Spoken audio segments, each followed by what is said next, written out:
All right. Think we're set up here. I think we're live. Let's see. First time going live, so I got to check a couple of these settings here to see what's what. Let me go on YouTube here just to make sure on my other phone. Make sure we're live. If anybody's in chat, just say that you could hear me. Make sure you guys could hear me clearly. Not sure if it's coming through on the sound. Almost didn't make it over here, guys. I was on that BQE, rushing down here to get through traffic, but made it just in time. Yeah, we're just on the button here, just at 3 o'clock. So hang on real quick. I just want to check, make sure. Oh yeah, we live, we live, we live, we're live. All right.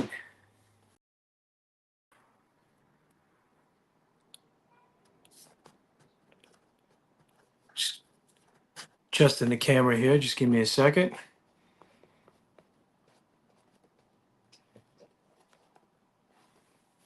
Okay. All right. You can hear me? All right, cool. Brother says he can hear me. All right, so let's get it started. And we don't have too many people here, just pretty much my brother, but that's okay.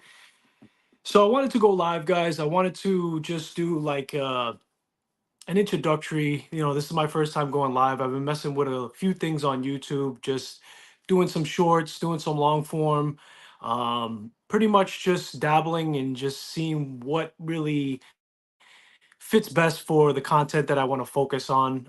We've been doing a couple of videos. I've been staying pretty consistent with that. I've got videos up until about, I think, May that I have set up on videos to be released every week. So that's pretty much like the frequency that I can do as far as consistency of producing long form videos.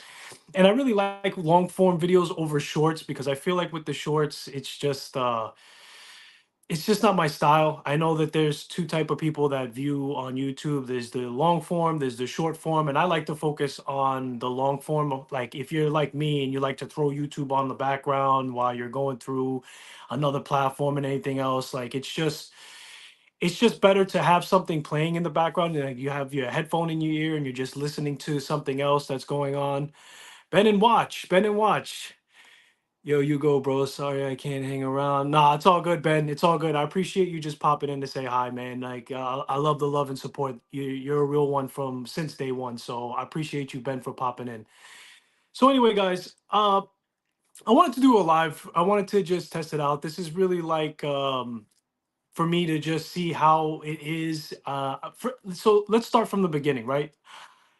My gut feeling about YouTube, I've been doing a lot of research on YouTube as far as like how to get, pushed out so your videos could get more views. Obviously, I've been looking into like getting better at editing. And again, I've been diving into shorts, I've been diving into doing a couple of things. And ultimately, after watching a bunch of videos on YouTube, as far as like what's the best way to just get through that and to get your videos out there and to get more people looking at it, my gut feeling is this. And there's a lot of talk about AI, right? Like that's the biggest thing with YouTube right now. AI is getting a lot better. A lot of companies are using it. It's been improving really drastically as far as like what you could do with AI. And I think now YouTube is pretty much saying that they're going to be accepting AI technology, whether or not they're going to be doing prompts in front of the video. So you guys know if you're in front of a real person or if it's AI generated. But I say that to bring up the fact that I really feel that with YouTube, I think that the best content that's going to be moving forward is being having more of like that human interaction, right? And having more of that just human feel to it, right? And what do I mean by that? I mean, I think people will appreciate more live feeds, more live content, just something that's not scripted, something that's not edited immaculately. Like there was this whole thing on YouTube about how, you gotta keep the person's attention, and you have to do a bunch of these cuts and these scenes, and you got to roll people in the conversation and everything else. But I think people are going to, especially after AI is coming out, I think people are going to be more towards, just seeing a person talk like this in front of a camera, just uncut, real content, something that they could throw on, hang back, maybe they jump on the live, maybe they do some comments, and it's just like a real human feel to it. So that's the reason why I wanted to, start doing lives and just start shooting some content out there where you guys could just see me talk, right? Like there's no editing, there's no special effects, there's no cut scenes, there's just me in front of the camera talking watches. So with that, I want to talk today about a couple of custom watches that I've done. That's what we're going to talk about here on YouTube live. And I want to start off with this watch here. So this was the last watch that I customized, and this was a homage to the Speedy, as everybody knows. And I love the panda look. And of course, I had to put my name on top there. That's kind of like my signature thing to do as a logo. I always like to put my name on the top. Now, this has a quartz movement on it. It's a VK3, I believe. Screw down crown. Pushers feel pretty good. I got this on AliExpress, and they were able to just customize as far as my logo and everything else. Like if I get that question a lot from customizing watches. Now, personally, for me, when I do a customized watch, I like to order all the parts separate, have it shipped to me, and then assemble it. Now, the reason why I do that is because obviously I practiced doing that before, and I'm comfortable with doing that. And I like to do it because I'm going to care more than anyone else whether or not I get all the dust out of the dial before casing it. And I'm going to make sure that the crown stem is cut correctly. I'm just going to put more detail towards customizing a watch, getting it separately, and then having it assembled together. But you guys can order watches from AliExpress. I mean, it's going to take a little bit of back and forth as far as communicating. And I believe most of the time you're speaking to somebody from another country, whether it be China or something like that. So I'm not going to say there's a language barrier, but understand that on their side, they're having the words that you're sending to them translated. So you have to really be specific about what you want in the custom design, and you have to keep the design simple. So if you're ordering a watch on AliExpress and you want to make sure that you get a customized watch, it's very simple. It just takes a little bit of back and forth on there. And there's so many stores on AliExpress that offer customization. So it's really hard for me to suggest to you guys what store to go to. But it's kind of like trial and error. I could give you guys my suggestions where to go if you really are interested in getting a customized dial and going on AliExpress. But it's really just, like any other store. Look at the views, look at their ratings. Some of them will have photos of finished products, some of them will have examples of custom watches that they did before. So I would just say, go on there, look at the views of the store, and see if they have something that a product at least that they can customize to your standard. You know what I mean? So I got a bunch of customized watches next to me, guys. Aside from that VK, that's Speedy homage that I have a whole bunch. So right now I'm shooting from my parents' house. I came to visit my brother, and I wanted to deliver a watch to him, and he's really happy with that. I'm going to show you guys that too. Technically, that's the last customized watch that I put together. I actually finished that yesterday, and I wasn't even planning to go live, but it all happened, together. It all happened all at once. What's up, guys? I see a couple of guys are in here now. I think you guys, who's here?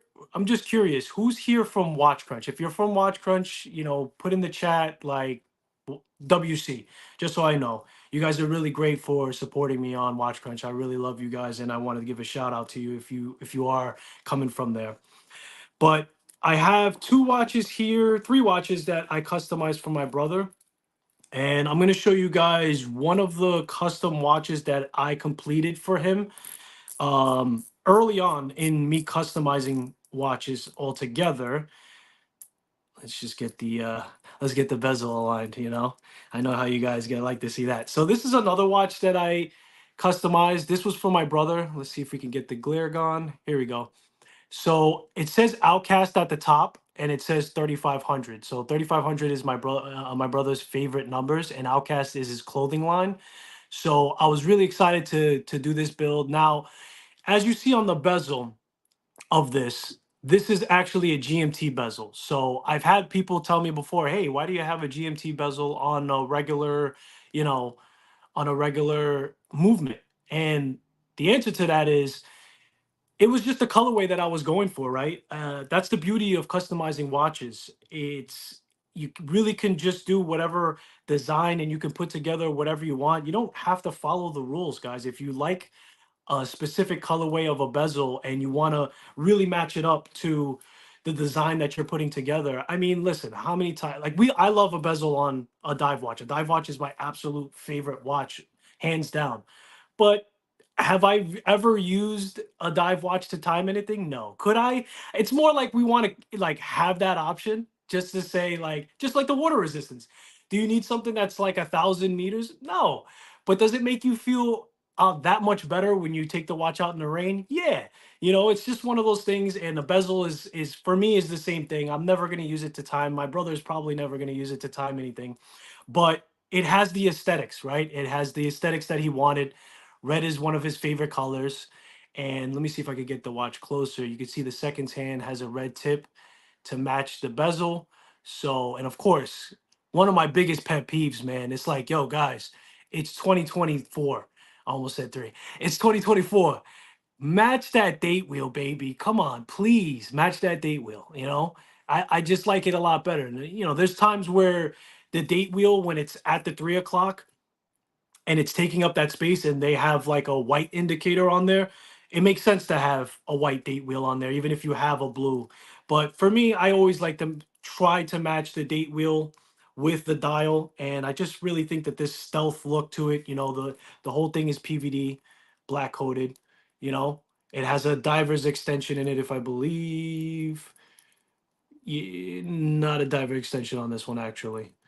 But Jubilee style bracelet, really comfortable, nice clasp, you know, sapphire crystal, of course, and a screw down crown. I mean, I think this one came out pretty nice, and I was really happy with it. I think those hands looked really sharp on there. It really pops. It gives you like that stealth feel, but also allows the red to really pop and really look nice. And the dial itself, it has that design on it. So I really was happy with that. So the second watch that I built for my brother was a very simple one, and I actually took. You guys know the company Tandario, Tandario watches. They're really like I don't know how they're doing it. Their prices of their watches on AliExpress for mechanical is almost as close to prices as just the movement alone. So, a lot of people ask me, hey, where should I pick up my parts? I'm getting into customizing. What should I do? There's nothing wrong with taking one of their watches and then you just switch out the dial. And that's exactly what I did here for this watch. Let me move the hands around a little bit so you guys can get a better shot of it. And this is also going to be an example of how I left that date wheel to be white because it matches those hour markers on it. Here we go. All right, so check this out, guys. This is a second watch that I built for my brother, and this was in a group of watches that I made for my entire family, right? So my father, my mother, my brother, they all got Santana watches. Of course, the wifey has one. I'm pretty sure you guys know that by now if you're coming from Watch Crunch. But I went with the red colorway because, again, red is his favorite color. Now, what I did a little differently here is you see the seconds hand? I don't know if how clear. Yeah, you see the seconds hand on there? I actually clipped the opposite side of the second hand. And I saw that on a watch. I'm not entirely sure which watch exactly I saw that on, but I love that design. It just looked it looked like a funky chicken. It was just like one of those designs that looked a little different. So that was how that came out. He loves it. And I was pretty proud of that build. A very simple build. And again, it was from Tandario from AliExpress primarily. And then I just got a customized dial and popped that right in. I took the dial that they had in there. And I believe I changed the hands as well on that. So a couple of changes on that watch. So now we're getting into watches that I built for dad. So I'm going to show you guys this first watch. Again, this is actually a Tanderio watch that I changed the dial out from. But this one was a little different. And I'm going to show you the watch and then I'm going to explain it to you how it was different. So this is a no date. If you look at the language design on the dial closely, you'll see that, just trying to make sure it comes through. Yeah. So Gothic style hands, limited edition, and Santana at the top. I really like the way that came out. Now this dial was a little bit bigger than the normal size dials, and I had a problem finding a case for it. So I actually built this watch intentionally for my father, and I built one that matched for myself. But at the end of the day, it was a really nice design that came together. Again, I had to get the casing from a Tanderio to fit that style dial, that size dial. And once I was able to do that, I really loved the way it came out, and it was matching the watches, one of the watches that I built for myself, and he really loved it. So that was really cool too. All right, so we got another watch here. Again, I'm gonna move the hands. Okay, so on this watch, this is going to be like a homage to the Explorer. This was also built for Dad. So this was a retirement watch that I built for my father. Okay. 2721 is his sales numbers. He's been a salesman for about 30 to 35 years, maybe a little bit longer than that. And at his job, unfortunately, I don't think that he's going to get a retirement watch. So we were just shooting the breeze one day, and he brought up that whole retirement watch type of thing, and I was like, hey, I'll build you a retirement watch, no problem. And that's where the language design came from. There, I just customized the dial to have his sales number. At the bottom, it actually says Santana family over everything, but it's really, really small. It's one of those trial and error things that you get to learn, and you get to realize that when they send you the images back, the images are going to be very close up, so it's going to be legible for when you're looking at it, corresponding with the watch, with the dial rather, in the beginning. But you really have to scale it and make sure that, okay, in real life, you ask them for extra pictures before they send the watch, so like that you could make sure that it's really going to be legible once you get the watch. Dad's Mod Watches. Hey, bro, good to see you live. Thank you, Dad's Mod Watches. I appreciate that, man. Thank you for coming in. Thank you for joining. I really, really, really appreciate you guys. I appreciate the support. Um, you guys are absolutely wonderful, man. You guys are absolutely wonderful, and I love your channel too, as well, brother. I really do. Um, oh, one thing on this Explorer style homage that I built for Dad. This one actually does have the diver extending at the end, so it has a quick release, and you could diver extend, pop it back down, and then just adjust it like that. So that's another thing to look at. You have that Rolex style case back, screw down crown, of course. So no date wheel on this one. I love the way it came out ultimately, so I'm really proud of that. Now, the watch that I delivered for my brother today, um, Casio. Casio. I don't know if you guys can guess which one, but it's one that I've been messing around with a couple Casios as far as custom builds go. I wanted to take a break from mechanical watches, and I came across the AE 1200 and the 1300, and I've been having a lot of fun with them. Taking off the film that comes factory, changing them to a negative display, actually finding polarized film to show that you can get like a negative blue and a negative red. So in addition to that, you can just take a colorway of just lighting film, and you could change the color for that. So let me show you what that looks like. And I just completed this yesterday. So take a look at that. I don't know if the color's coming. Yeah, the color's coming through a little bit, but it looks a lot better when it's better lighting. But so these colors are the Brazilian flag. My brother is half Brazilian, so I really wanted to, customize the watch leaning into that. And I'm really happy about the way it came out. It's primarily green, so the bottom I turned mostly green. It has yellow, and then it has a blue ball in the middle, as you guys know, and I was able to capture that in the circle in the second hand. So I'm really happy with the way that came out. And Super, super excited to give it to him. He loved it. I just gave it to him a few minutes before going live, and he loved the way that came out. So, really excited to show you guys that barrage of watches that are customized. Now, let's talk about the direction of YouTube, man. What am I trying to do on this platform? What was the reason why I started? So, the reason why I decided to start YouTube, I was talking with my brother, and we wanted to go into a project together, and YouTube just happened to be something that came up. And he's my cameraman for when I'm shooting in the studio, which I haven't been able to shoot too much content from that. It's more like a vlog style, as you guys saw in my truck. Like, I drive around for a living, so most of the time that's right after work. I'll just turn on the camera and I'll start recording. But I do have videos that are being released that are going to be studio style, and he helps me out with setting up the camera, doing the edits on that. So I have more content that's going to look like that. But I'm really thinking about, what the direction is on, the YouTube, and where I want to take it, what I want to talk about, and things of that nature. And I'm still just kind of like navigating to what to really talk about. I mean, custom watches obviously are something that I really enjoy doing. But at the end of the day, I think that, there's a lot of people already doing custom watches. Uh, you have YouTube flooded with like Rolex and all the high-end brands. And my collection is more like on the affordable side. So I think in my journey of my watch collecting, I'm not per se ready for doing like a step up to luxury watches just yet. And I'll be honest with you, the more time that I take, Trap, what's up, brother, man? What's up, brother? Thank you for joining in, brother. I appreciate you. I appreciate you. Love that last video you did with Jason, by the way, Jason Hutton, man. That really was, it actually leans into what I'm talking about right now. So I'm talking about luxury watches and where I want to take the direction of my collection, and what I'm going to share with you guys.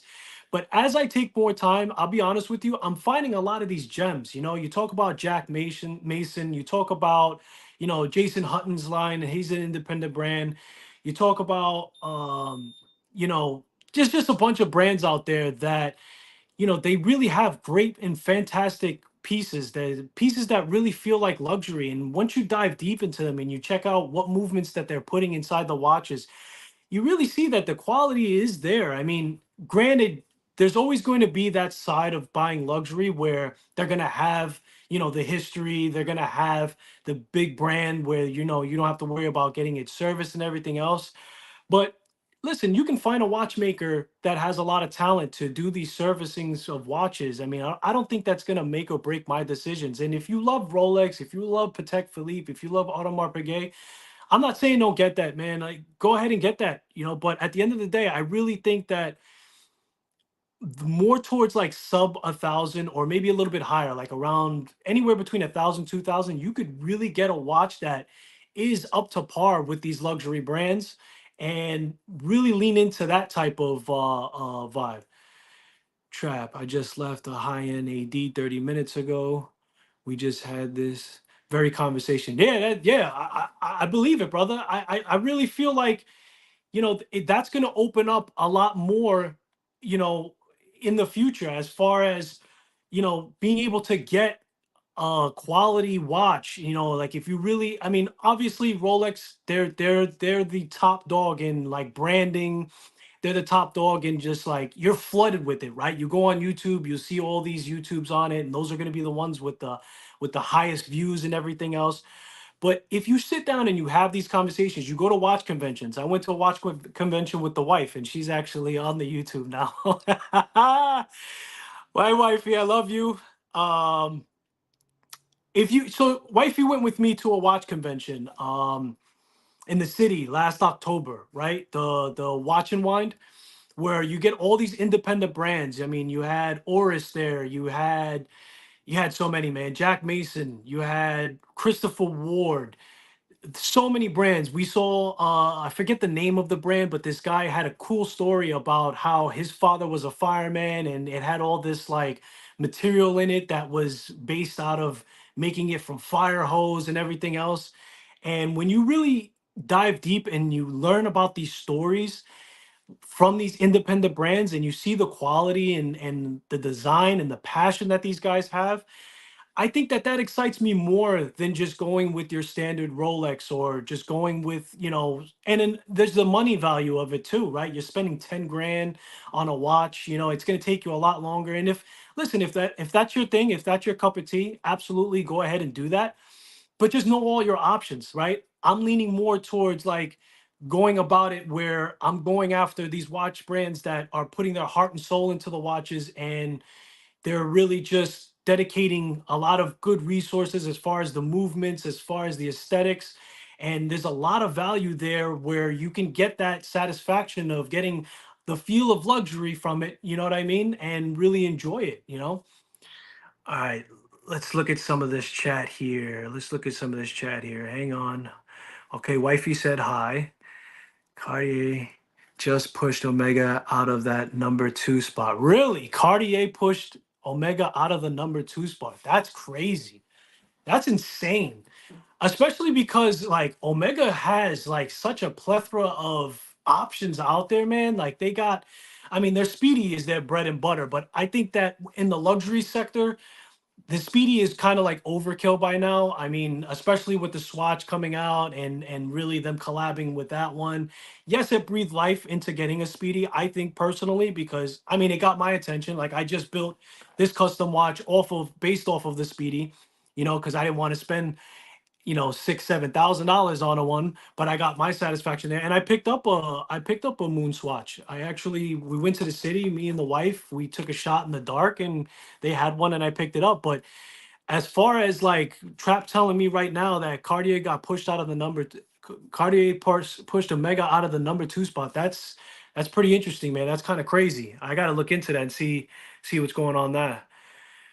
With that said, a collector has more interesting Christopher Ward and Zelos than those big. Yeah, yeah, yeah. You're absolutely right, Trap. I mean, Christopher Ward, especially with that Tiffany blue dial, that some YouTubers were comparing that to the Tissot PRX.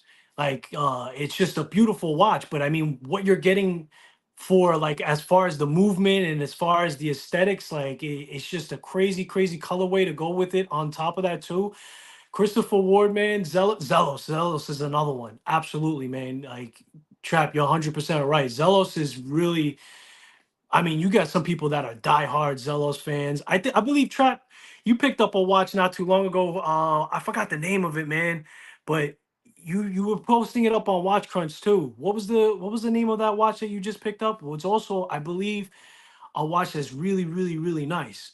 My travel fire watch, William Wood. Oh yeah, that's right, Ben. William Wood was the name of the watch that I was talking about before that was incorporating like the fire hose and the strap, and it was his father's legacy. It was a beautiful, crazy story, and the owner, actually spent time with us, and I was just looking at some of his watches, and it was just a crazy, crazy watch. Dad's mod agreed. More micro bands mean better value for less. Yeah, man. Yeah, I'm an affordable collector, man. Now, if I really wanted to, I could sit back and chill for a couple of years and put some money towards like a real luxury brand. Like I could get a Rolex, I could get an Omega, you know. But at the end of the day, am I really gonna feel good about locking up 10 grand into a watch, man? For me, it's like, and I feel like that's like the majority of people out there that are collecting. I really feel like there's going to be some guilt in that, like if you can invest your money after the fact and you could still have some money, expendable income to play with, and get a Rolex or something like that. But man, it's $10,000, baby. That's 10 Christopher Wards. You know what I mean? Like, not that you want to have like 100 watches, but you can consolidate. You could slip into moving a couple of your more affordable watches and just collect some Christopher Wards, collect some in between game like that. And I absolutely agree with you, Dad's Mods. Like your value, man. Like let's be real. Does it take 10 grand to make a watch? $10,000? It doesn't take $10,000 to make a watch, man. But Rolex, they do the branding, they do the commercials. They're slapping their logos in places they have to keep up. You know, they're a big box. There's so many things that they have to pay towards, you know, so they have to value their prices so high. Plus, they're on a hype train. You know, you if you look at like the prices of Rolex over the last 10 years, man, skyrocket. And they're only going up. I think the Rolex sub is up another like uh $500, $900 retail from last year. I mean, damn. I mean, listen, at the end of the day, if you were to get that watch, it already has a higher value, brand new with the box papers and everything else. But if that's your vibe, right? Like if you're trying to get a watch just basically sold on what it's gonna be worth and planning to flip it, like that for me, it's like that's not what collecting should be about. It should be about buying a piece that you're gonna enjoy, that you're gonna wear. Like how you know, you know how many times I've read on Watch Crunch that somebody is afraid to wear their watch, you know, like they don't want to get scratches, they don't want to get dents, you know, like oh they get upset that they, man, you're supposed to wear your watch, you know. First of all, first and foremost, just talking on that subject, if you get a watch, right, and you scratch it, you dent it, whatever the case may be, anything that you do to that watch is repairable, right? So, yes, it's going to cost you money. And yes, maybe you personally like your watch to look perfect, but a watch is meant to be worn, man. It's meant to be worn, it's meant to be used. Like, why keep it in the box or why only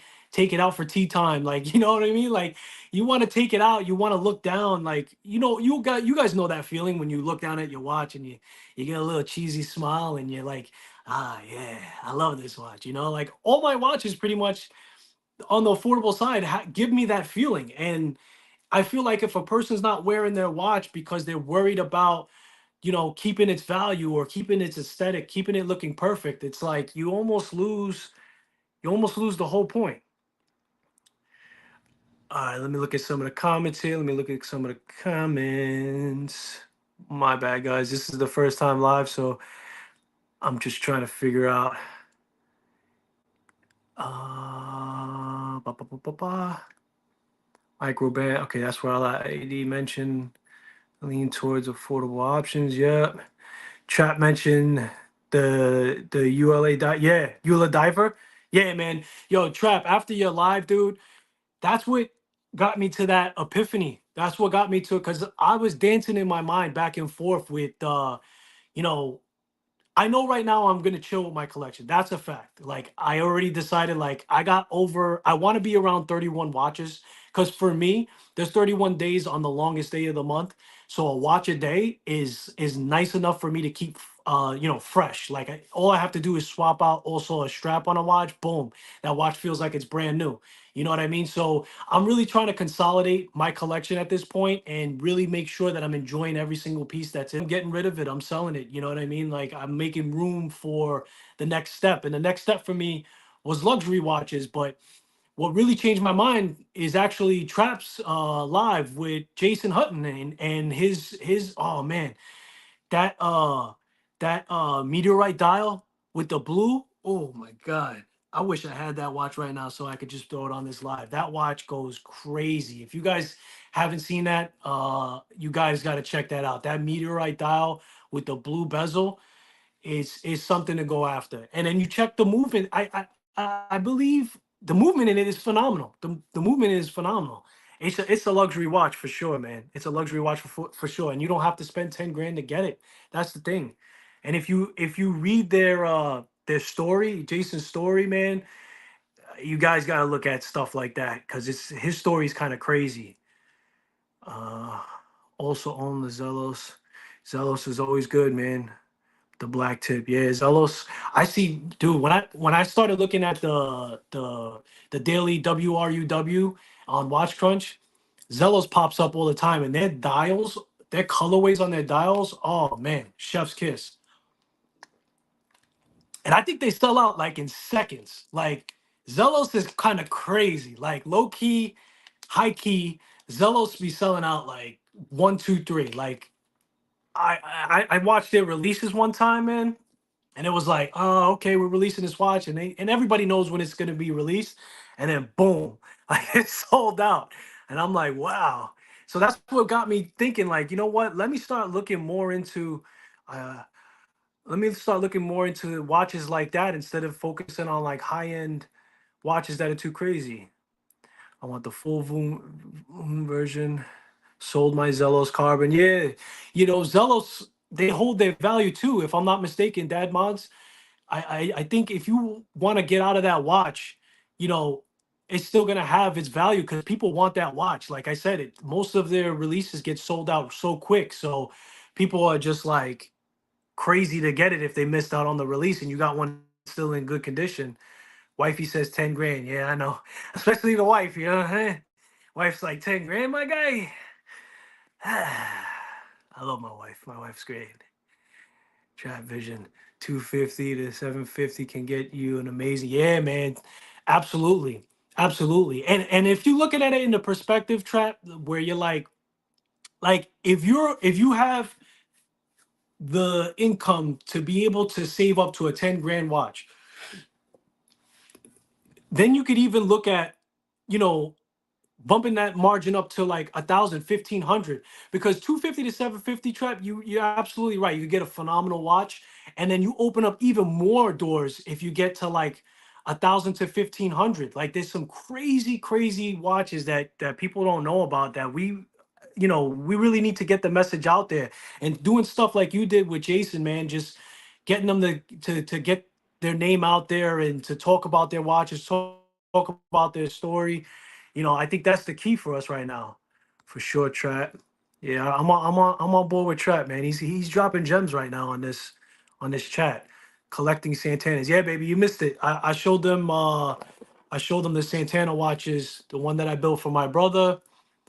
I showed him all those watches before. F1 tennis, Rolex has it all. F1. I don't know what that means, Ben. I don't know what that means. F1 tennis, Rolex. If I bought a Rolex, I would never.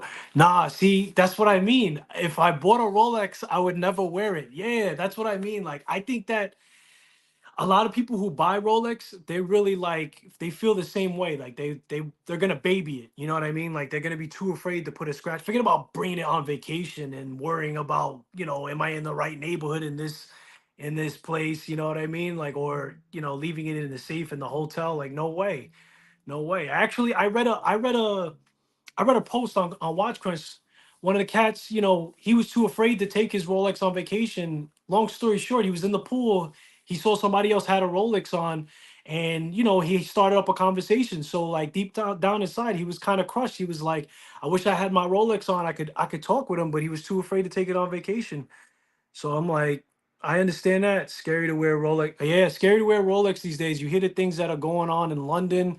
You hear the things that are going even over here in the US, man. People getting hurt. People are getting hit over the head literally for their watches or being set up, right? Like they're having scouts, look at people's watches. And if you look at like what's the cat's name? Paul Thorpe.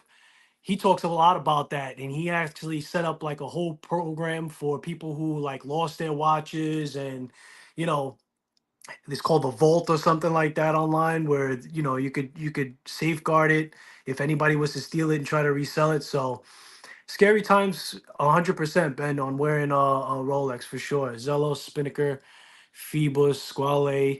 Yeah, dude, all of them. Yup. All these watches, man, they're all gems. They're all gems, and it really needs to be talked about more. I think that that's pretty much like alluding to where I want to take the YouTube channels to. Like, I want to do reviews on watches from these independent brands, and all these guys. Glycine, yeah, Glycine just got, not just got, but they were bought out by your guys, right? The watches you wear all the time, the Invictus, Aragon. Aragon's another one. I hear Aragon all the time coming up. That's also a bunch of good affordable watches, man. Great affordable options. Long Island watch.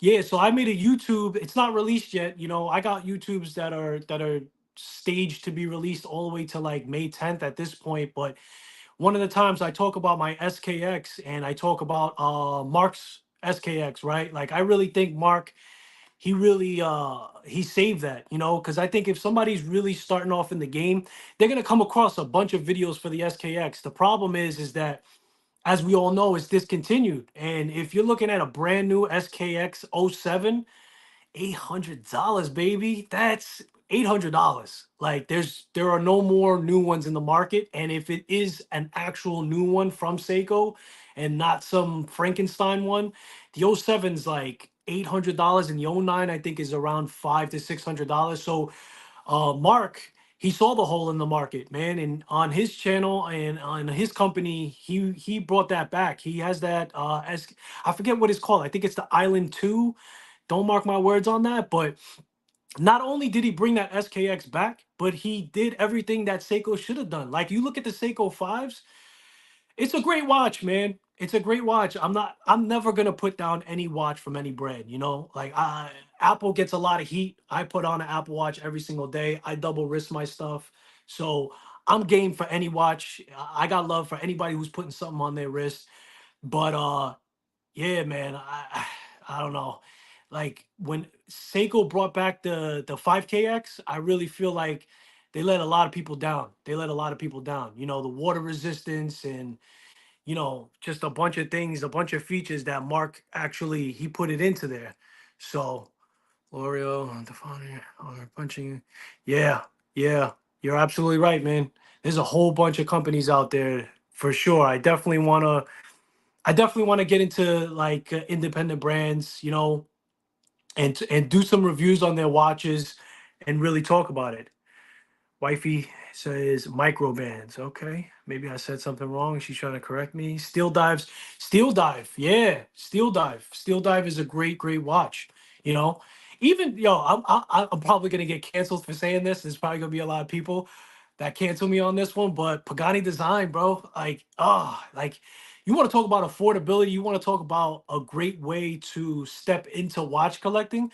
I think Pagani Design is really like is great, man. Like, cause look, everybody loves the Rolex look. You know, they got it down packed as far as like the design language and everything else. There's a big reason why everybody homages their watches and everything else. But a lot of people are shocked by Pagani design in the sense of, because there's so much like animosity towards them because they're just ripping off all these big brands, which in my heart of hearts, man, I'm gonna get canceled for this.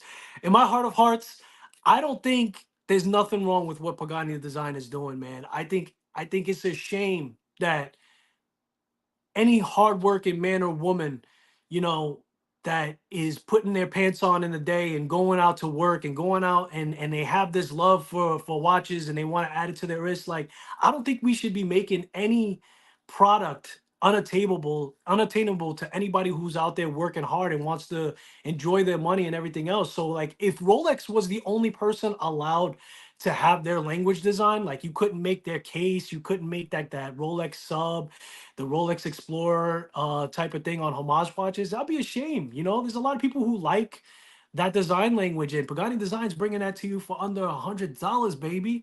That's that's I think that's phenomenal. You know, now I took my Pagani Design. The first one I bought was the Rolex Sub homage, and I decided to change that dial out to one of my Santana dials. I put my logo on it and everything else. I don't have it with me right now, but if you go on Watch Crunch and you go to my WRUW, you'll definitely see. You can even go scroll down far enough and you'll see what it looked like before I changed it and after I changed the dial in the hands. Because for me, I had a little fatigue for the Rolex hands.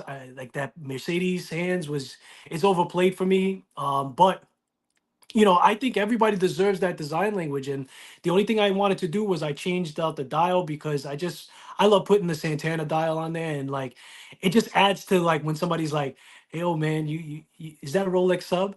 And instead of me going, "It's a Pagani design," actually, and they're like, "Who's that?" I go, "It's a Santana." Why? Oh man, you know, it's just something I enjoy. Like that's like what I did with my father's retirement watch that I did.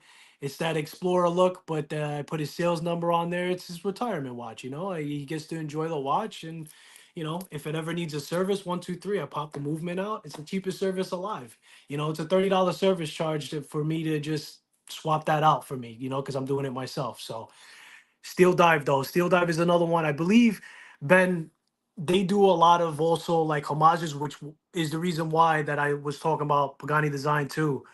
Bro, you got me hype about this conversation. Yo, thank you, bro. I appreciate you, Trap. Yeah, man. Yo, let me tell you something, Trap. And I was actually looking to hop on. I didn't realize that you were doing the live with Jason. We had talked about doing something together, but man, your energy and your consistency. I think you've been on YouTube for like 5 years now, Travis. And big respect to you, bro. Like you really have that kind of energy, that kind of flow. I really like what you're doing. I think like you're doing a lot more of those reviews where you're sitting down and you're bringing watches to the public. You hype me up too, bro. I really appreciate that. Agreed, Ben. He's offering me great prices on next year's releases. Great combo, bro. Thank you, brother. Got the family behind me right now. Got my brother on here. Got wifey on here. Here's her.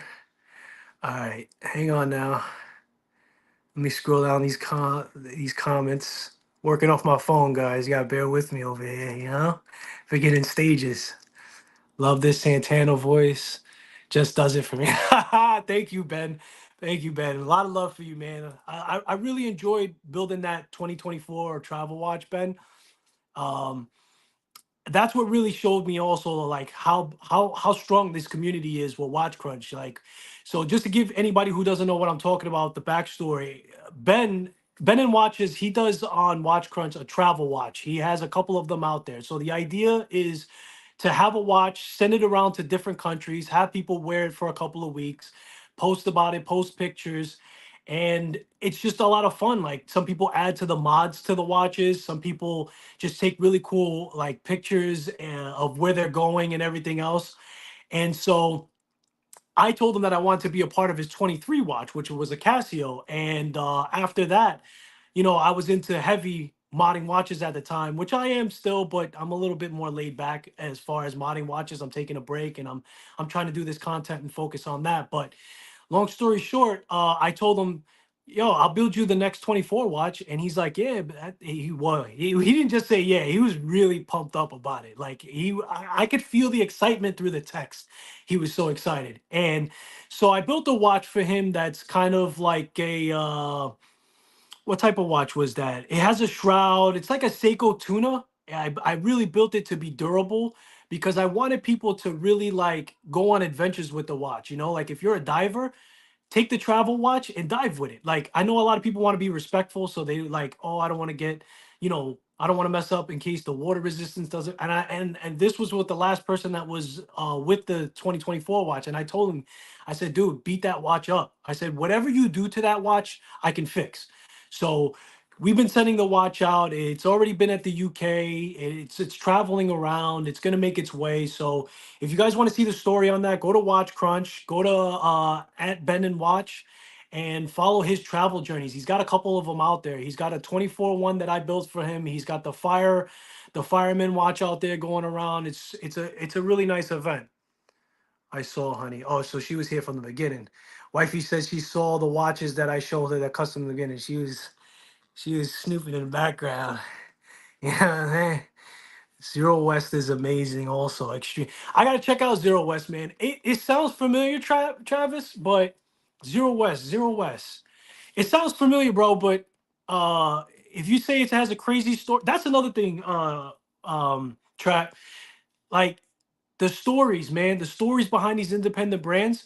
That's really what I'm attracted to. Like a lot of them have crazy stories, and really you just like connect to the brand automatically before you even see the watch. Like if you go to these watch conventions and they tell you the story behind what motivated them to get into watches, which is no easy feat, you already are excited. You're already on the balls of your feet before you even see the watches. But then when they show you the watch and they really give you the inspiration, you're locked in, man. There's no better feeling than that. Now, that was the funnest time that I had in New York when we went to that Watch and Wine and then the Watch Crunch meetup afterwards. You were talking about Rolex. They do. Oh, they do F. Yeah, yeah, yeah. So yes, you're right, Ben. I thought that's what you meant, but I didn't want to start talking 20 minutes into something that you didn't mean. Yeah, man, they're all over F1 racing, right? Like they are heavy promoting, and that has to be crazy money. But then again, man, like if Rolex comes to you and they say, "Hey, I want to put my I'm pretty sure like the F1 is more than happy to, have their advertisement. They probably work out deals. But yo, they put so much money into, like, Rolex is advertising masters, like masters. They really figured out the science behind it, and they're not letting up on that. And big respect to that, man. Big respect to that. I had my eyes on a Rolex Submariner for a minute, but it's, I think I'm changing that now, man. I'm constantly changing it. Like, I went from the Rolex Sub to the what's another? Oh, Grand Seiko. Grand Seiko. Like, Grand Seiko's low key. Like, not a lot of people talk about Grand Seiko, but I don't know why, because Seiko as a company is insanity. Like, when you talk about innovation, when you talk about, precision, when you talk about aesthetics as far as details in the aesthetics, man, if you saw the snowflake, if you look at their movements and how they're combining, mechanical with quartz, eh, how could you not respect Seiko? You know what I mean? And Grand Seiko at that. Like, if you really look at like the Grand Seiko history and everything else, like, dude, they had to shut down the Swiss, timing competitions that they had. So the Swiss companies, they always, I don't know the names, you know what I mean? I'm not great with that, but I know the story. The story goes like this. Swiss companies, they used to hold these conventions where everybody would bring their movement, and it was all about who could have the watch that tells the best time. Bro, they shut down those conventions specifically because Seiko was just climbing through ranks out of left field. They were like they were placed like 50th Grand Seiko. And then all of a sudden they were like 10th and 5th, and they were just climbing. They were like, yeah, yeah, we're not doing that no more. We're not doing it. I mean, the quartz crisis. They caused the quartz crisis, Seiko. Like, they are the reason why a lot of these mechanical watches almost went bye-bye. Swiss companies almost, they fell to their knees, actually. So when it comes to like Seiko's history and the things that they could do, like, I don't know, man. For me, I think a lot of respect goes to Grand Seiko and what they're doing and the watches they produce. So I had my eyes on a Grand Seiko too. That's probably maybe in the far future. I don't know, but definitely, UK is so bad right now, and the cops are running stings. Yeah, yeah, Dad Mod. Going back to that, the UK is bad, man. It's in bad shape. The watch stealing and everything else that's going on. I mean, what Dad Mods is talking about is, it's so bad now in the UK. People are getting robbed so much that cops are just putting on watches as like decoys, right? Hoping to get robbed and setting people up, and that's really sad. Whenever you're ready, down the line, your first relic, I'll take a Coke or Sprite, GMT, brother man. Yeah, I got you, bro. That's my little brother. D&D Santana's my little brother. And he's talking about blessing him up with the Rolex when I get one. I got you. I got you. I got the relax. That's a funny watch, Dad. Dad. I gotta say your full name. That's a funny watch, Dad Mods. The relax is really funny. Like, it's basically a Rolex that instead of saying Rolex, it says relax on the dial. I get it, man. I get it. It's funny. Ben and Watch. I had an SKX, but I sold it, and you bought it for. Oh man, Benny.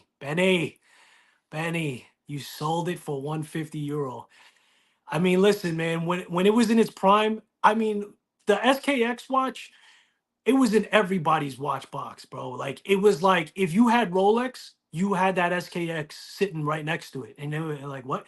It was like, "Yeah, this is a certified diving watch," and it was just 150. I think, US. I think it was around the same. It was around 150. Um, I wish you would have kept it too, man. So when I got my SKX 009, it was like right when they had discontinued it for a little while, and the prices just started creeping up. I want to say I got my SKX 009 for 350. 350, maybe a little bit more.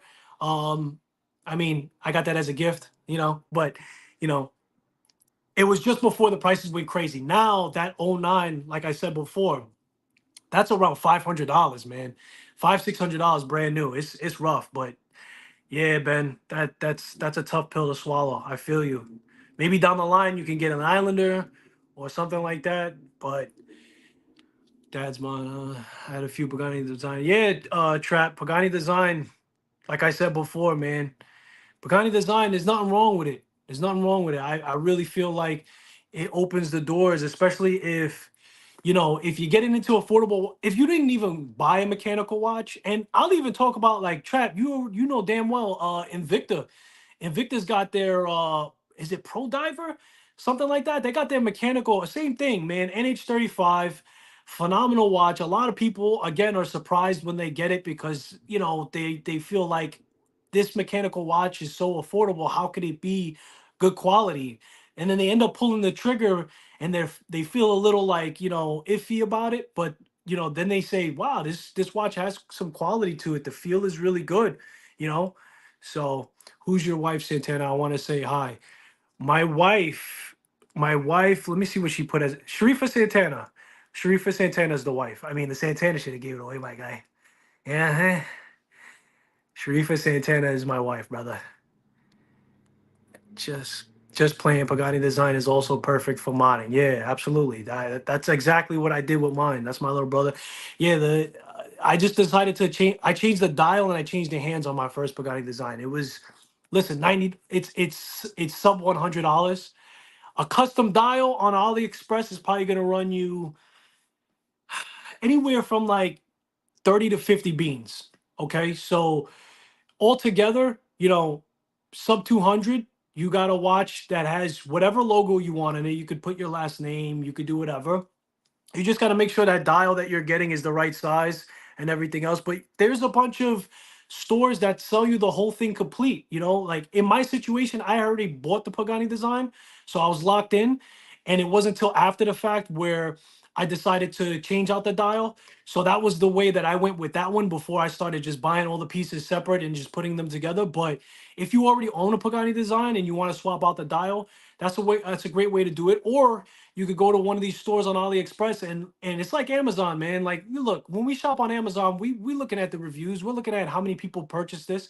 It's the same thing, man. Like you don't have to be afraid of buying from AliExpress. It only takes like 3 or 4 weeks to get your piece. At least that's been my experience. And I'll be honest with you, not all the quality of pieces have been phenomenal for me. They've all been holding up. I haven't had any bad experiences. So, I mean, take it how you want to, but going back to Ben in your situation with the SKX, brother, I would go on AliExpress and I would look at like purchasing a watch from there and seeing if you could build like a homage to it. Unless you want the thoroughbred, unless you want the actual thing, then I get it. Wifey says hi to Ben. Yeah, so Ben, wife knows all about you, man. I explained the travel watch to her. She knows everything in detail. She knew, when the watch got stolen and everything else, she was gutted about that as well. But, you know, you guys know each other, but you don't. You know what I mean? Space. What's your name on Watch Crunch again, Space? I'm listen, man. I'm sorry. I know you're from Watch Crunch, and I know that you have told me before, but yeah, you guys got to start using the same name, man. You guys trip me up. But what up, Space? I know you on Watch Crunch. Just put in the chat what your name is. DMV. Dad Mantra. Hey, Space. Team Santana. Yes, sir. Team Santana. Santana for the win. Appreciate you guys. You guys, listen, man. You guys from Watch Crunch or just anybody supporting, I really appreciate you guys, man. I should rock with it. You guys all showing love to the wife. I appreciate you. I appreciate you. Extra brownie points for you guys, man. Your builds are epic. Thank you. Thank you. I really appreciate that, man. Like, so it's been a long journey building watches, to be honest with you. So let's talk about that. How did I get started with building watches? So I just love the idea of, tinkering, and I wanted watch collecting to be more than just buying watches. For me, if you guys are just in the game and you don't want to touch watches and you don't want to customize it, I know a lot of cats that are like, you're not supposed to do that.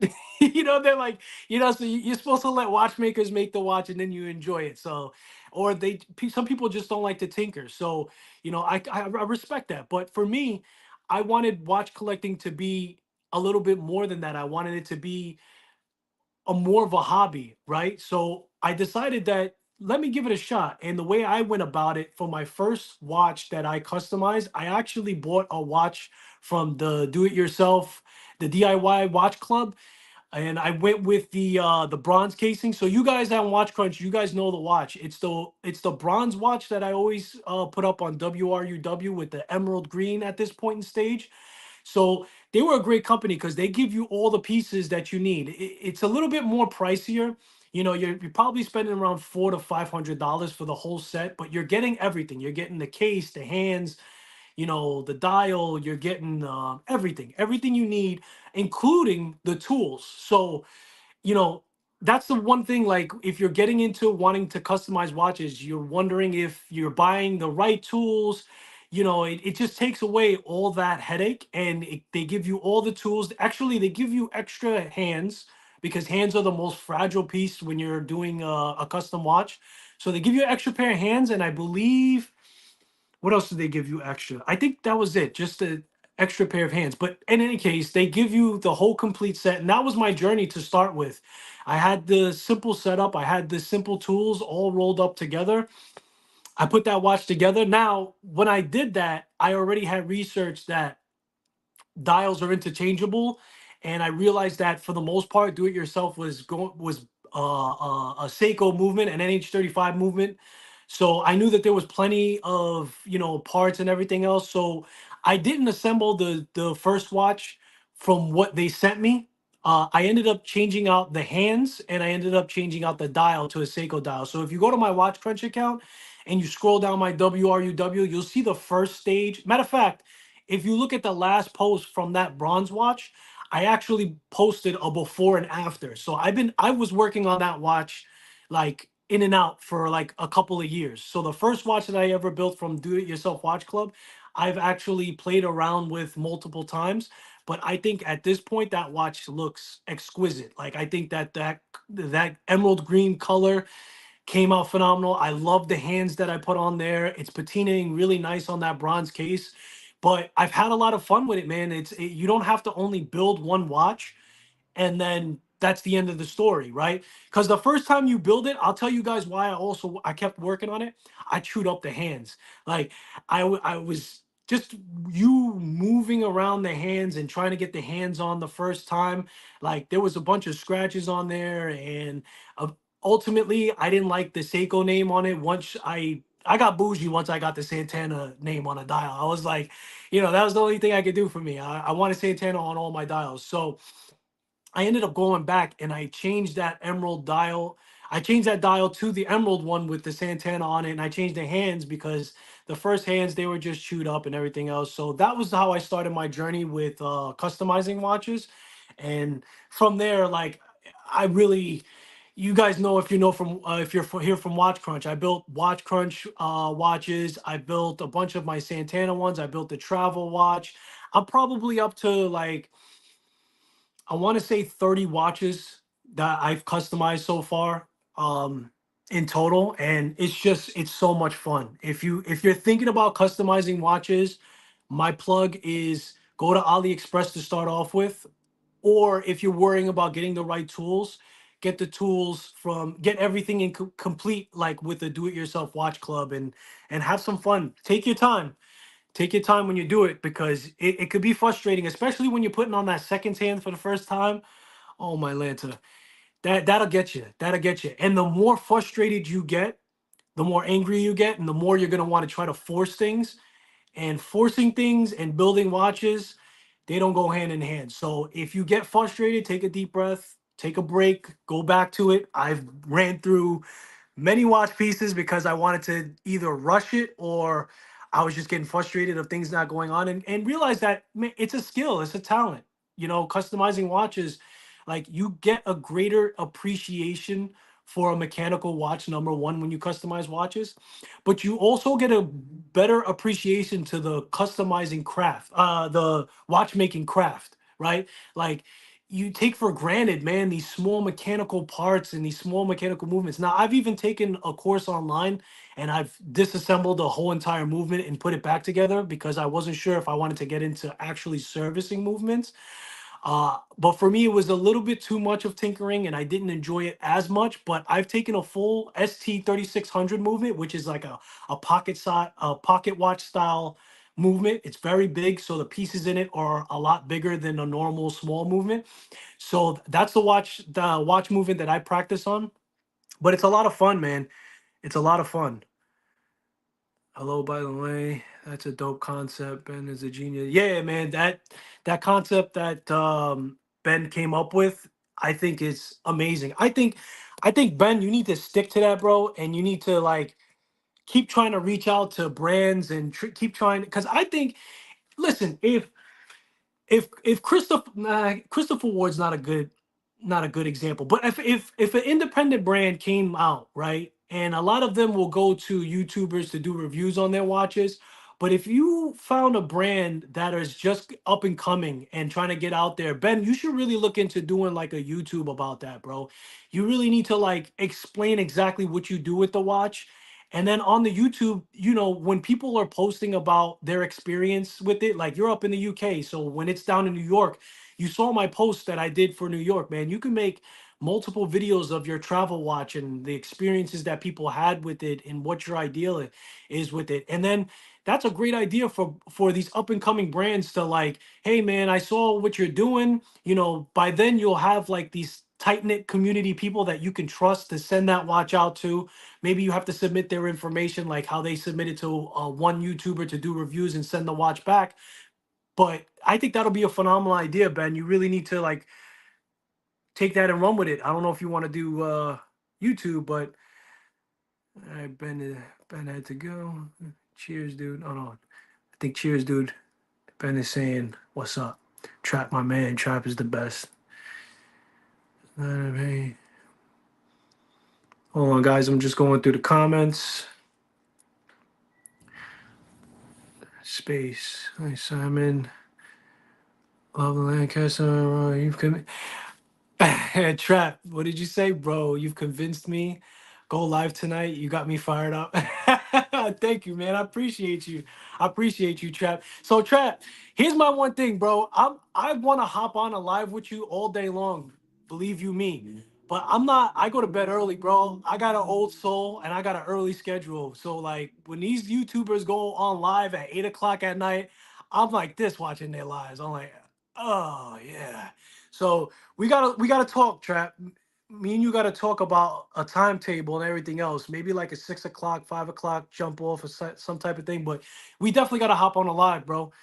We definitely gotta hop on a live. I'm hyped too. I'm super hyped. He's a natural at this. I appreciate you, Ben. Yeah, you guys got me gassed up, man.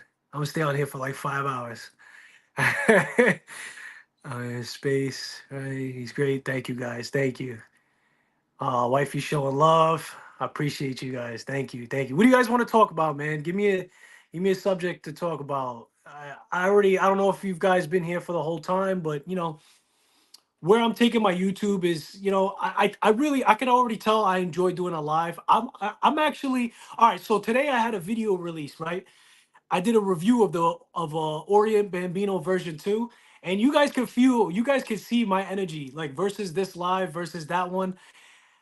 I don't want to say that I don't like doing reviews because I'm still new to this whole thing, and I definitely want to do reviews of like these independent brands and everything else. I think that that's really important for spreading the word and getting everybody involved with. But man, you guys gonna see. Watch that video of me of me doing the Bambino review. I'm over there reading the script, but I'm trying to keep my eyes close to the camera. I'm like, the Orient Bambino punches way above its. I'm like, I'm different. I'm so much better live and in person. I think, and you guys are saying it too. So I think doing lives is probably going to be my best bet. And jumping on with Travis and jumping on with other YouTubers, and we just talk watches. And I think that and listen, as a YouTube, watcher myself, I like to watch the lives too. Like I like to watch hour long, 2 hour long, throw it in the background, throw it in your ear while I'm modding watches. I'm just listening to guys vibe out, talk about watches and see what directions are going, see what's happening, see what's new. I really feel like that's going to be the future for especially talking watches. I think that going on live and just having conversations like this is a really good thing, and probably going to be where it's going to go for me for the most part. But I definitely need to do some reviews. I'm hoping I get the attention of like Jack Mason or any one of these great brands and just get my hands on one of their watches to review. I'll send the watch back, of course, but you know, I think that that's going to be a lot of fun. And I'll do, like, I have a bunch of custom watches that I've completed, so I'll also do YouTubes on, each and individual one, just to give you guys the breakdown, the inspiration, how you guys could do it, and everything else. Santana, thank God you're finally in landscape. All right, so Space, you're a real one. So what Space is saying is he said, "Thank God you're finally in landscape." So he's referring to my first video and me not knowing much about you. Listen, Space, listen here. So I decided I was gonna do some YouTube videos. I just was really like fired up, man. I have so much passion for watches. The reason why I'm even doing YouTube is that I have so much passion, I don't know what to do with it. And wifey, she's on here, she'll contest. She can't hear about watches no more. You know what I'm saying? Like, matter of fact, current news, wife's like, yo, watches, I need a break. She's like, I'll tell you when you can talk about watches with me again. You know what I mean? So, like, jumping on and having a community to talk to and vibe out with about watches, that for me has been like a godsend. Like I understand when people get into watch collecting, your friends might not be into it as much, family might not be into it much. So platforms like this and social media like Watch Crunch and everything else, where all we want to do is talk about watches 24/7, it's a blessing. It's a blessing. So yes, Space, I'm in landscape mode. Thank you, buddy. My first YouTube, you guys should check out that video. It's a cracker. It's a knee slapper. You need to let people know on Watch Crunch you're going live and get them here to watch. Yeah, no, absolutely, Ben. So this was 100% a last minute thing for me to jump on live. I had no intentions. Matter of fact, today I came to drop off my brother his watch that I just completed, but I was just gonna do B-roll for this for the watch I'm wearing today for the VK3, the homage to the Speedy that I just completed. I was just gonna come here, give my brother his watch, do some B-roll, but then I just said, you know what, man? Let me do a live. Let me see what it's about. This is really like not a test run because obviously I'm actually live, but I wanted to see what it would feel like, how I would feel about it. Again, I'm still experimenting with doing shorts. I definitely like doing long form over shorts, but I think that shorts are going to be my way of advertising the next video that I have coming out. So I don't know, man. I'm still playing around with a lot of things. But moving forward, I'm definitely going to let people know on Watch Crunch because I got so much support off of Watch Crunch. I love you guys so much for having my back on a lot of things. You guys had my back on the travel watch when the first one got stolen. People donated to have another one built. People supported me of doing the Munch News on there and revitalizing the photography challenge. So you're absolutely right, Ben. And I definitely next time I'm gonna give people probably like a couple days notice ahead of time, or I'm gonna just have a schedule like on Fridays or over the weekend. I'm gonna go live. I think this is the key, man, and I don't have to worry about edits. You know what I'm saying? When you do YouTube for the first, like I didn't know like when you have to get down to that editing, boy, like it's like 15 minutes, right? Which it doesn't take you 15 minutes to record because like when you mess up and you want to start over and whatever the case may be, but then when you got to sit there and do the edits for like 45 minutes to an hour, sometimes longer than that. I break it up throughout the days, but man, you got to be passionate about it. You got to want to do it. All right, so DMW says, okay, yeah. So that company, they do some high quality uh what is it called, the Nokia mods, they have some high quality NH35 movements. You're absolutely right, that mods watches. The only thing is, like, I want to recommend obviously the best quality of, watch pieces for somebody to get into mod watching, to modifying. But I think that they're a little pricey, to be honest with you. In my opinion, in my humble opinion, when I say that, I got to make sure to add that their quality parts are really good. So if you're saying to yourself, I want to build a watch, but I want to build it to the highest quality of parts, Nokia Mods is definitely a great place to source the parts. I started getting into modding the AE 1200 and the AE 1300, and I went to SKX Mods and I grabbed their case. And boy, oh boy, I mean, you're paying 5x that you would pay for the standard watch, but I feel like SKX Mods on, something like that, they had a phenomenal watch case and bracelet, man. It took my mod to the next level with that. I got a discount code. My man with the plug. DMW got the plug, guys. If you guys want a discount code, hit them up. We will all meet one day. I've told my wife, hey, 100%, Ben. Yo, listen, Ben,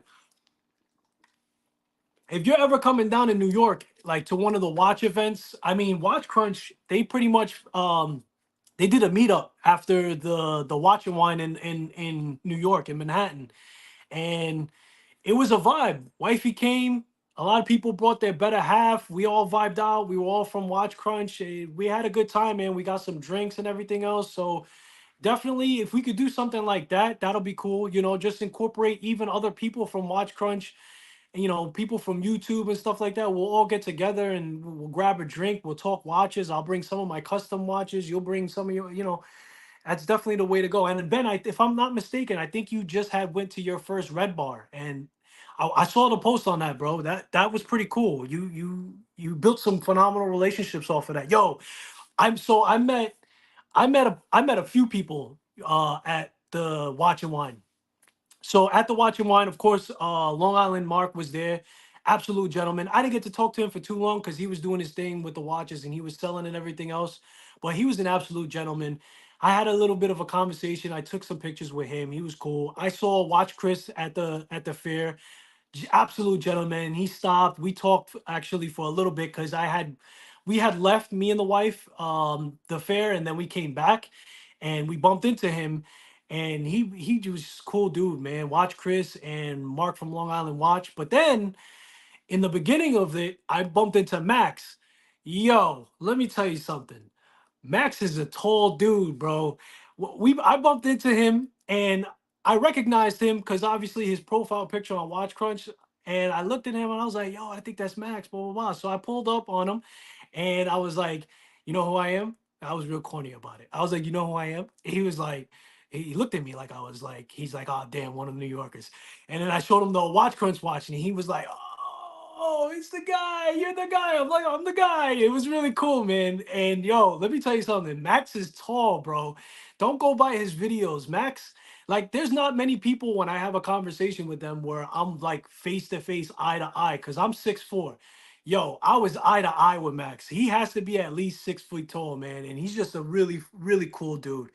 Really cool dude. I met the guys from Jack Mason. Those guys are awesome, awesome people. So I go on tangents, guys. I'm sorry. You'll say one comment and I'll have like a 40-minute conversation about it. You're gonna get used to that. I'm Simon B. Bro, I'm so sorry. I listen, memory game, not my kind of thing. You know what I'm saying? Simon B, I definitely know who you are now. Um, what's up? Only took me an hour and 20 minutes into the live. What's up, brother, man? I appreciate you, yo.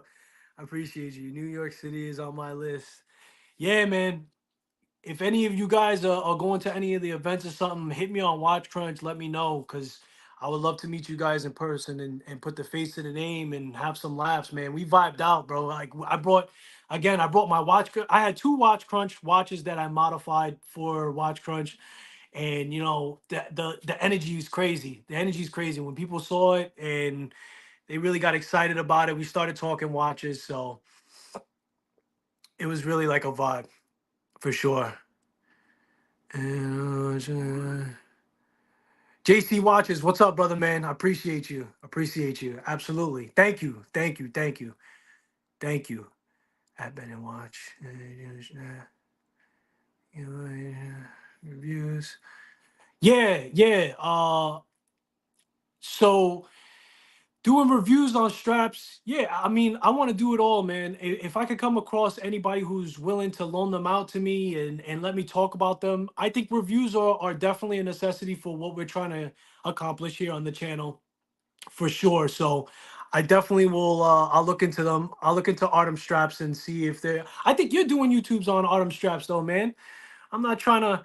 I'm not trying to take your thunder, but I appreciate you. I appreciate you. I don't know. Listen, I'm hoping to grow the channel enough and do reviews well enough for brands to let me do a deep dive into them and everything else. But that's definitely in the near future. Hopefully, I need to get on live too. Haven't shown my ugly face. Oh, so you've never revealed your face? Yeah, man. There's really there's no shame in your game, man. Reveal your face. Reveal your face. Wifey says she wants pizza.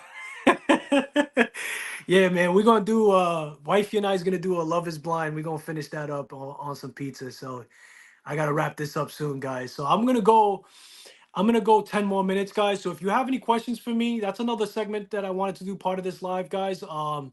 Again, I know a lot of you are from Watch Crunch. If you have any questions for me directly, or if you have any suggestions for me, guys, as far as what content and how I should go about it, like I'm looking to do things just a little differently. Like I know I want to do the watch reviews, like I said, but if you guys have any ideas, like listen, you guys watching content on YouTube like me, like let me know what's missing right now, in the watch community. Like as far as YouTube's go, like what aren't people talking about that you wish people would talk about, or what are they talking about that they're not focusing on enough? You know what I mean? Let me know, because I'm interested to see what the ideas are and just really try to stand out about the rest. Like listen, I'll be honest with you guys. YouTube for me is just a passion project. I'm not looking to get rich. I'm not looking to have a million subscribers and do it full time and everything else. I love my daytime job. This is just 100% a passion project with me. That being said, if I get myself into a situation where I could become partners with YouTube and I do start making money, that money's just going to be reinvested back into my channel. Like it's going to be reinvested to getting watches that I could do reviews for, or production, or just anything else. It's going to, I want to pour it back into, my passion. I want to pour it back into the project. So I also want to let you guys know that, that's pretty much what I'm after. DMW. My wife was supportive until I made her a watch. Now she's my yeah, bro. That's exactly what happened. Yo, so all right, boom. I'm gonna talk about that, right? Significant others, like my wife, she was not into watches at all. Like she never owned a watch. She didn't care about watches. She respected my passion. She respected my collection and everything else. She's super supportive. She's gotten me so many pieces in my collection, and she just like I had to ask her many times. I spaced it out though, right? You see, you got to know the plan. If you ask your wife every day to put a watch on, it ain't gonna work. You're gonna sleep on the couch. However, if you space them out and you try different ways and different tactics to get them to wear a watch, that's the key, because that's how I got wifey to get into watches. Now, that being said, once I got into customizing watches, it made it even easier. So once I was able to show her, like, babe, I could put this on the dial, I could make you a Santana watch. You don't want to be left out, right? Everybody's gonna have a Santana watch. So that was one of the ways that I was able to get her to start collecting too, and it became infectious. And now, just so you guys know, she actually has her own collection. Okay, so she's an actual collector now. I think she's up to 6 watches now. I'm like, babe, like after I let her collect a few and I made a few for her, I'm like, babe, you a watch collector now. Got him. Cheers, Edmond. Cheers, yeah, absolutely, man. We got to meet up. We got to meet up. If any of you touch down in NYC, especially like I said, if it's one of the trade shows, if it's when any of one of those watch, trade shows, that's the best bet because it just gives us more to enjoy together. Like even if we meet up in the beginning of the trade show as a group, be here at this time. We'll walk in as the Watch Crunch group or something like that. Like that would be really really cool. And then we'll grab something to drink after, grab something to eat, just vibe out, man. Make it a day, Skylar. You're doing such an amazing job of talking, taking on so many Watch Crunch roles. Thank you, brother. Yeah, yeah. I filled up my schedule with that. So what Space is talking about me filling in roles at Watch Crunch. I mean, I came out with a Watch Crunch watch, which I Kevin, spectator on Watch Crunch, actually was one of the biggest people who pushed me into getting it out to a couple of people. So I built one, and then I also took orders for it. Like I really didn't want to mention that too much on here because it's not what I'm trying to do. But people were asking me. People were like, "Bro, I want that watch. Please build this watch, please." And I was just like, I said no to it like 2 or 3 times. Spectator being the biggest guy, like he used my own method against me. He spaced them out. You see what I'm saying? Like he asked me for the watch, I said no. He asked me for the watch, I said no. He asked me for the watch, and I'm like, all right. Then I had also a couple of people saying the same thing. So I was like, it's a beautiful thing to have like a community watch like that. And when I see it pop up on WRUW, like when people's daily shot, it's really just like amazing. So I did the Watch Crunch watch. I recently ran a game on Watch Crunch, which was a scavenger style type of vibe where I just list a bunch of things that you guys have to find and do, and people love that. I had a lot of people like sign into that and follow that. And then now I'm doing the Munch News, the Watch Crunch Munch News. So, you know, that's basically just like a weekly rundown newsletter, if you will, of like popular videos and welcoming people into the community at Watch Crunch, because that's what it's really about. Like I'm talking about it a lot here, but it's for a good reason, man. Like if you're looking for a platform where people are there's no trolls on Watch Crunch. Like I've seen a couple of trolls come into Watch Crunch and they just get the boot. Like we not having that. Like the community will chew you up for being a snob on Watch Crunch. You will not stay there too long. That's not the platform for it. So it's just really respectful people and really supportive and everything else. And then now I'm doing YouTube, like so it's a lot of stuff. But yeah, on Watch Crunch, man, I appreciate the recognition space on that. I'm doing the best I can, man. 1.5 hours to build a watch, 10 hours to edit the video. Yeah, yeah, that's the reason why DMW. That's the reason why that I thought about doing watch videos showing you guys me build a watch, but bro, that is some real dedication. Like the editing on that, you're not even exaggerating. Like it's probably 10 to 24 hours of editing. And when you do that, you talking about camera angles and stuff like this, like right now I just have to make sure it's hitting me and that's it. But when you're building a watch and you're making, shout out to anybody who does that, because that's very very very difficult to do, and it takes a long time to edit. And then you got to do voiceovers on it because you can't talk for 1.5 hours to 2 hours that it takes for you to build a watch. Like you have to do a voiceover after that and talk about how you felt at that moment and everything else. All right, guys, we're getting to almost an hour and a half, so I'm gonna close it out soon. But oh, I could put what I'm talking about on the screen. So it's my first YouTube live. All right, cool. You're right. You're right. The prices are premium. Yeah, it's a premium for those mods. I got to get better at reading the comments because like I go on a tangent, guys. I'm gonna get better at that. You know, I want to do a Tandaria show. Toronto. Oh, I want to do a Toronto show in September.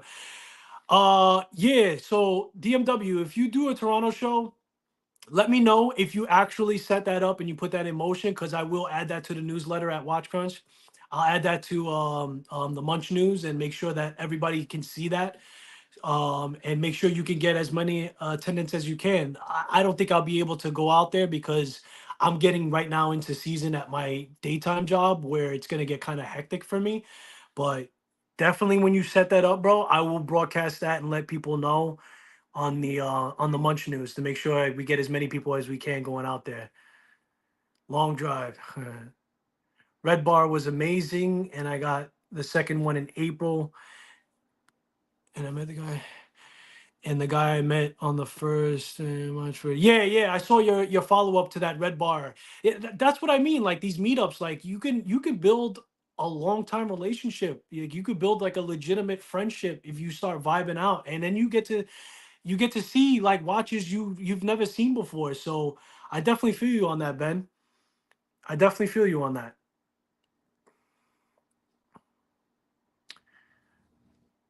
It's like the Santana and Ben show. Sorry, everybody. Nah, you good, bro. Listen, I applaud you to put as many comments as you want, man, because I'm gonna run out of things to say. You know what I'm saying? But I go on tangents, so not really. Not really. Hold the questions, please. All right, wifey wants me to wrap this up, guys. I'm gonna put you on blast.